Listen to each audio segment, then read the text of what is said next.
Assalamualaikum warahmatullahi wabarakatuh. Apa kabar sobat Sopter semuanya? Semoga kalian semua dalam keadaan sehat jasmani dan rohani, tidak kekurangan satu apapun. Seperti biasa, bantu Mimin tekan tombol like karena cerita semakin hari semakin menarik. Lanjut. Bab 841 sampai 845. Dokter yang merawat Zheng Zihan lengkap dan bertanggung jawab. Ketika dia melihat orang asing ingin merawat Zheng Zihan, dia secara alami menghentikannya. "Iya, saya seorang dokter," Gu Feng mengangguk. "Di mana ide Anda? Biarkan saya memeriksanya." Qi tampak tidak senang. Gu Feng mengeluarkan ide hijau militer dan menyerahkannya kepada Qi. Setelah memeriksa semua dokumen, ekspresinya berubah drastis. Melihat Gu Feng, dia kagum. "Apakah Anda Gu Feng, petugas medis lapangan Brigade Besi Yan Huang?" "Iya, ini saya. Saya sudah mendengar terlalu banyak cerita tentang Anda. Anda telah menyelamatkan terlalu banyak tentara dalam bahaya. Terlebih lagi, Anda telah menyelamatkan Dewa Perang Kunlun beberapa kali. Anda adalah panutan saya." Kuan sangat bersemangat. "Kamu bercanda, aku hanya melakukan sesuatu yang bisa kulakukan." Gu Feng tersenyum. "Silakan masuk. Orang lain tidak bisa berbuat apa-apa terhadap wajah Nona Zheng. Saya yakin Anda bisa." Kuan dengan sopan mengajak Gu Feng masuk. Ye Junlin tercengang. Dia telah diblokir dengan segala cara sebelumnya, tetapi ketika Gu Feng datang, dia diundang masuk. Setelah Gu Feng memeriksa Zheng Zihan, ia memberikan jawaban bahwa penyakit itu bisa diobati dan pengobatannya tidak memakan waktu lama. Dibandingkan dengan perbaikan bekas luka Ye Junlin, luka lama Zheng Zihan terlalu sederhana. "Selanjutnya saya akan mengobatinya selama seminggu, lalu mengoleskan jamu sesuai metode saya selama sebulan, dan dia akan sembuh." Gu Feng bahkan memberi waktu tertentu. Zheng Zihan menantikannya dan menunjukkan ekstasi. Di saat yang sama, dia semakin mengagumi Ye Junlin. "Pria ini luar biasa. Anda dapat menemukan dokter ajaib." Setelah meninggalkan rumah sakit, Ye Junlin dan Gu Feng kembali ke kompleks militer. "Jenderal, saya mendengar rumor sebelumnya. Raja pembunuh Nordik 47 telah keluar dan datang ke Tiongkok. Saya tidak tahu siapa yang ingin dia bunuh." Gu Feng mengobrol. "Pembunuh 47, aku kenal dia. Dia pernah membunuh seorang pejabat di area 51 yang misterius di Amerika Serikat dan lolos tanpa cedera. Dia juga mengambil kepala seorang jenderal di medan perang Timur Tengah di antara ribuan pasukan." Ye Junlin berkata dengan tenang. "Tapi dia berani datang ke Tiongkok untuk membunuh orang. Bukankah benar Tiongkok adalah tanah terlarang bagi tentara bayaran dan pembunuh?" Mata Ye Junlin menjadi dingin. "Ya, dia terlalu berani, meskipun dia adalah raja pembunuh di Eropa Utara." Kata Gu Feng sambil tersenyum, "Saya akan meminta Suzaku untuk memeriksa di mana orang ini nanti. Pembunuh tingkat ini datang ke Tiongkok dan tidak melakukan apa-apa. Dia berpotensi berbahaya." Kata Ye Junlin. Mereka berdua segera sampai di lingkungan sepi ini, tanpa ada seorang pun di jalan. Bahkan lampu jalan pun redup, seolah-olah akan padam kapan saja. Ada suasana mencekam di mana-mana. Tempat ini cukup sepi, tidak akan ada yang mengganggumu. Gu Feng berkata sambil tersenyum. Tapi Ye Junlin tidak menjawab kata-katanya, dia mengerutkan kening. Bang, saat berikutnya, sebuah peluru datang. Melarikan diri, Ye Junlin melemparkan Gu Feng ke samping dengan reaksi tingkat dewa. Boom, sebuah peluru ditembakkan dari tempat mereka berada sekarang. Langsung membuat lubang sebesar kepalan tangan di dinding. Jika mengenai kepala seseorang pasti akan meledak seperti semangka. Senapan penembak jitu, Gu Feng menghirup udara dingin. Setelah berada di medan perang, dia tahu jenis peluru apa yang memiliki kekuatan seperti itu. Puff, sebelum dia sempat bereaksi, tembakan lain datang. Ye Junlin dan keduanya terus menghindar. Lubang lain dilubangi dinding ini, dan dinding itu masih bergetar. Puff, puff, puff. Selanjutnya, pembunuh 47, yang diam-diam memegang senapan sniper, menembakkan peluru satu demi satu. Ye Junlin dan keduanya saling menghindari. Akhirnya, Ye Junlin dan keduanya melompat ke halaman dan bersembunyi di balik bunker. Gemuruh, kemudian, tembok sepanjang 30 meter itu runtuh. Itu terkoyak oleh peluru. Pembunuh 47. Ye Junlin dan Gu Feng saling memandang dan segera menilai. Ternyata Raja Pembunuh Nordik ada di sini untuk menghadapinya. Ye Junlin tersenyum, tapi orang ini benar-benar punya akal sehat tentang dirinya. Menempati posisi tertinggi dan menekan dengan keterampilan penembak jitu yang luar biasa. Itu artinya Ye Junlin bisa menghindari 10 tembakan. Yang lain, bahkan master seperti Long Ye, mungkin tidak akan bisa menghindari 1 tembakan pun. Pembunuh 47, yang berada di ketinggian dalam kegelapan, tampak ngeri. Selama 10 tahun, senapan snipernya selalu mengenai sasaran dengan 1 tembakan, dan sama sekali tidak perlu melepaskan tembakan kedua. Namun, 10 tembakan dilepaskan hari ini dan tidak ada yang terbunuh. Bukankah ini keterlaluan? Tapi mata killer 47 berbinar-binar. Ini adalah pertama kalinya dalam 10 tahun saya menghadapi lawan seperti itu.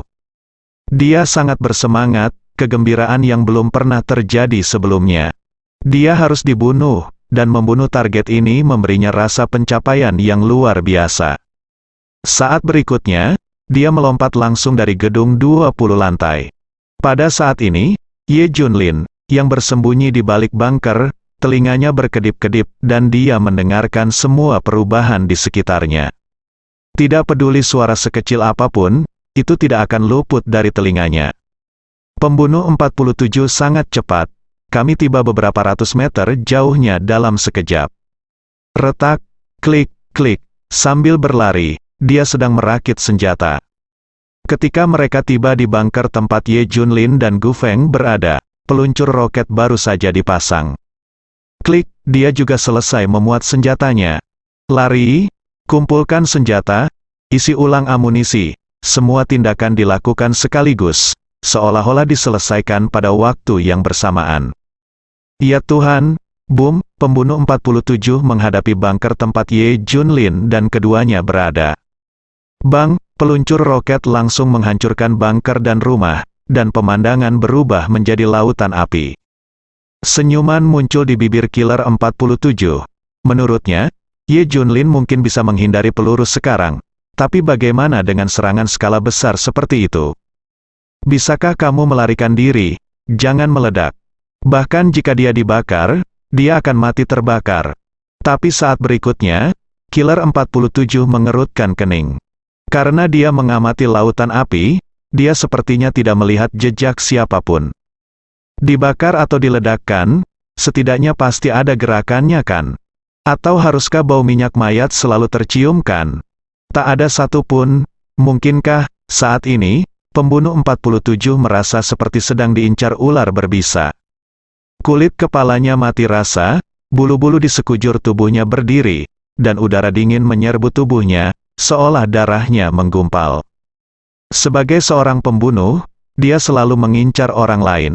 Saya tidak pernah menjadi sasaran siapapun. Perasaan ini adalah yang pertama kalinya.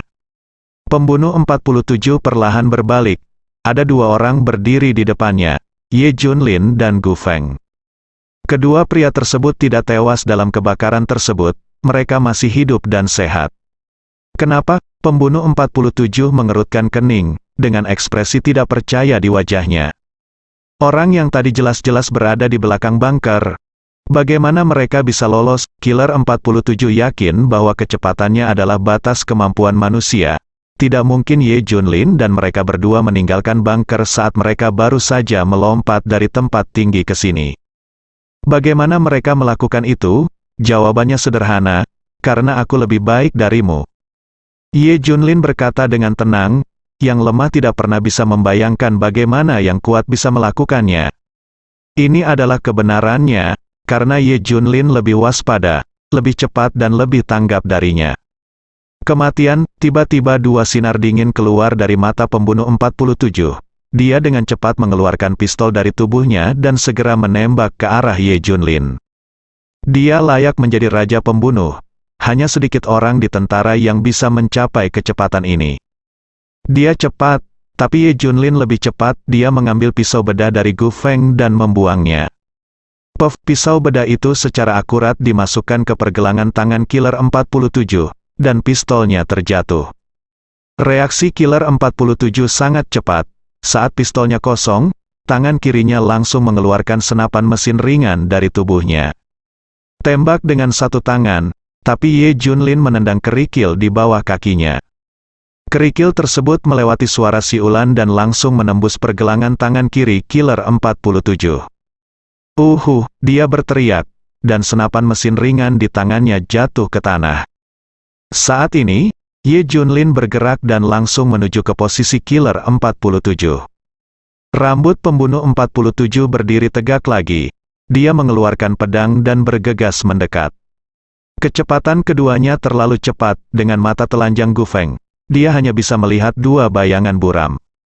Dalam kilatan petir, Ye Junlin dan pembunuh 47 saling berpapasan. Pembunuh 47 memegang pedang di belakang punggungnya dan menikam leher Ye Junlin. Tapi Ye Junlin lebih cepat dari Killer 47. Dia meraih pergelangan tangan Killer 47, mematahkannya dengan paksa, dan membalikkan arah pedangnya, langsung memotong leher Killer 47 sendiri. Hai, cahaya dingin menyala, dan kemudian panah berdarah ditembakkan.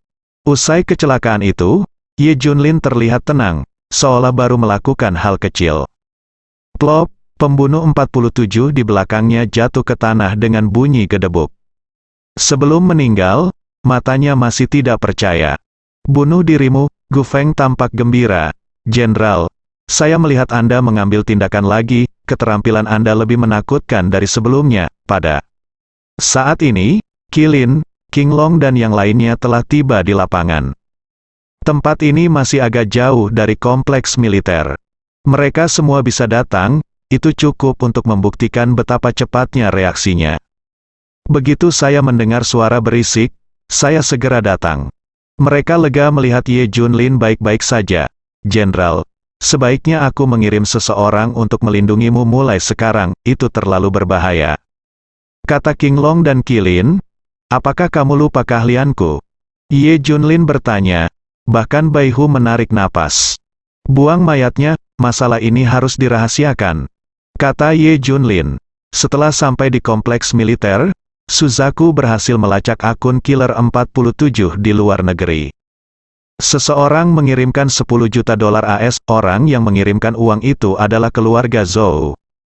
Kata Suzaku, haha, keluarga Zhou sebenarnya menghabiskan 10 juta dolar AS untuk membunuhku, mereka benar-benar rela mengeluarkan uang, ini menunjukkan betapa pentingnya pertemuan tahunan keluarga Zhou bagi mereka setiap 10 tahun, Ye Junlin tertawa dan berkata, kalau begitu aku, Ye Junlin, buat keributan saja.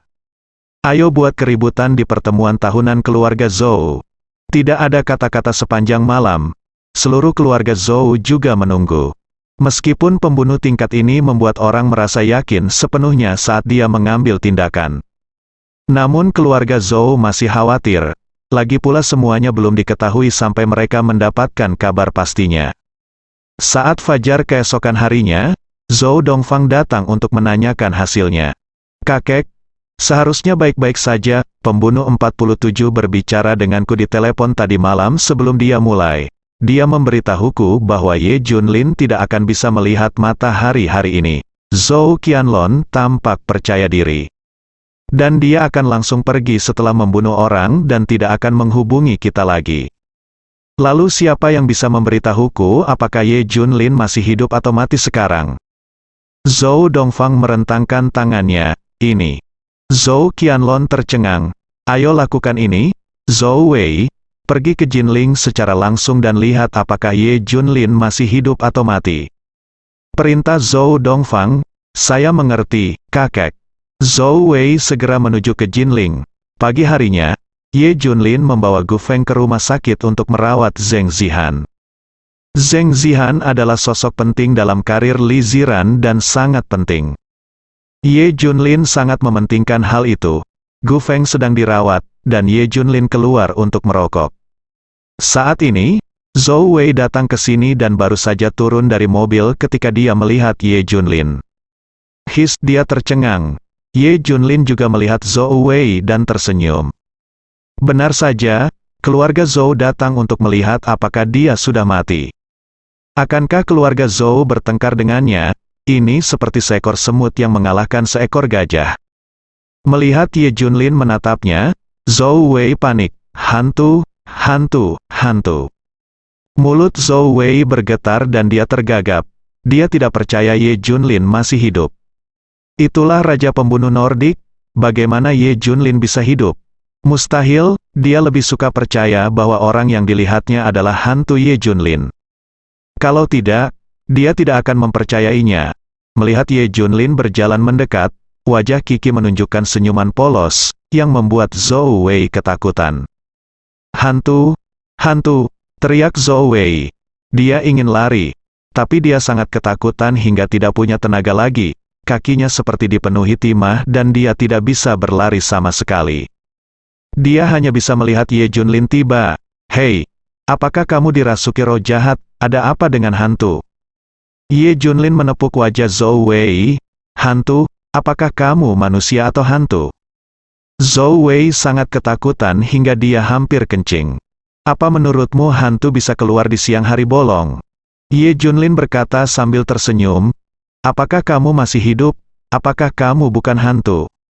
Zhou Wei berangsur-angsur pulih dan melihat bahwa Ye Junlin benar-benar manusia. Apa, kamu masih ingin aku mati? Apakah kamu menemukan seseorang untuk membunuhku? Ye Junlin bertanya. Tidak, tidak, tidak. Zhou Wei segera menutupinya, berkeringat dingin. Takut keluar dari pikiranku. Dia tidak pernah membayangkan Ye Junlin masih hidup. Bagaimana ini bisa terjadi? Raja Pembunuh Nordik bahkan bisa membunuh pejabat dari Area 51 di Amerika Serikat. Terlebih lagi, apa yang terjadi pada Ye Junlin, orang biasa? Bukankah Raja Pembunuh Nordik datang? Zhou Qianlong jelas berbicara dengannya tadi malam. Dia mengambil semua uang itu. Kenapa Ye Junlin masih hidup? Apa yang sedang terjadi? Bagaimana dengan Raja Pembunuh? Nah, apakah terjadi sesuatu padamu tadi malam? Zhou Wei bertanya dengan rasa ingin tahu. Aku tidur nyenyak tadi malam. Apa yang terjadi? Ye Junlin bertanya dengan heran. Ah, tidak apa-apa kalau begitu. Setelah mengatakan itu, Zhou Wei segera kembali ke Huahai. Beritahu keluarga Zhou beritanya. Apa? Ye Junlin belum mati, tapi tidak ada berita tentang Raja Pembunuh. Semua orang di keluarga Zhou terkejut. Cepat dan hubungi Raja Pembunuh untuk mencari tahu apa yang terjadi. Desak Zhou Dongfang. Zhou Qianlong mulai menghubungi keberadaan Raja Pembunuh melalui berbagai saluran, web gelap, dan koneksi pribadi, tapi mereka tidak bisa dihubungi. Raja Pembunuh Nordik menghilang begitu saja. Apa yang terjadi? Saya yakin ada orang lain yang datang ke Jinling dan mengambil senjata yang saya atur, kata Zhou Qianlong. Mungkin saja dia bertemu dengan seorang master di Jinling dan langsung menghilang. Zhou Dongfang menganalisis. Saat ini, Zhou Wei mengajukan hipotesis. Mungkinkah Raja Pembunuh pergi untuk membunuh Ye Junlin dan malah dibunuh? Bersambung.